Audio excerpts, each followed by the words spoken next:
By the time the finale ends, it's clear this wasn't a typical stop the assassination story, because even though the team fights their way through the summit, the assassination still happens, and worse, it was allowed to happen.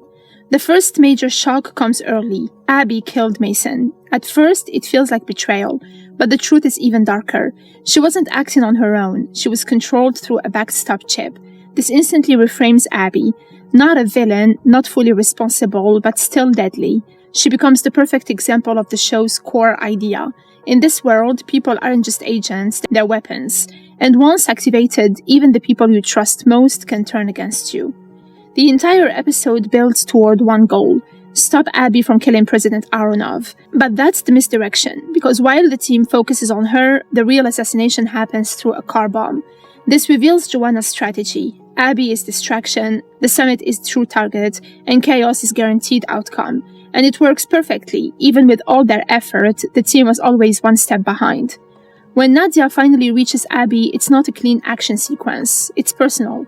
Abby is confused, afraid, and still human underneath the programming. But the situation leaves no room for hesitation. Nadia kills her anyway.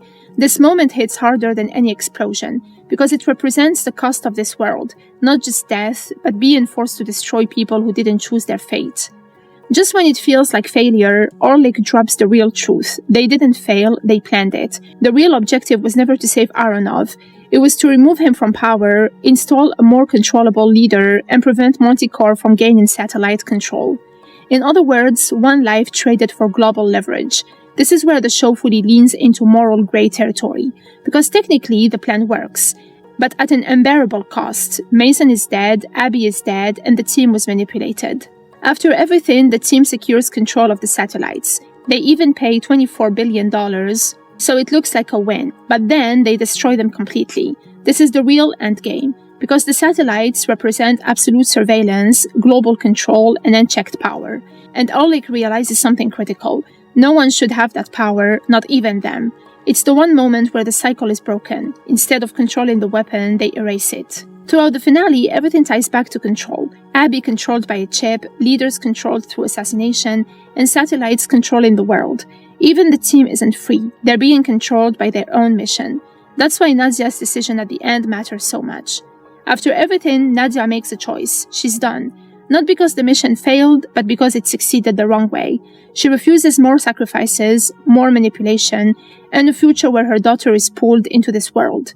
This is the emotional resolution of the episode. While others justify the system, Nadia rejects it entirely. Before leaving, Nadia drops one final piece of information. There are more Citadel survivors out there. This changes the scale of the story, because now Citadel isn't just a broken organization, it's a scattered network and a potential resistance. And that means the fight against Manticore is far from over. On paper, the president is dead, the satellites are destroyed, and Manticore is blocked, so it looks like a victory. But when you look closer, no one really wins. Because innocent people died, allies were sacrificed, and trust inside the team is shattered. Even Orlik's success feels hollow. The Citadel Season 2 finale isn't about stopping a threat, it's about exposing how deep the system goes.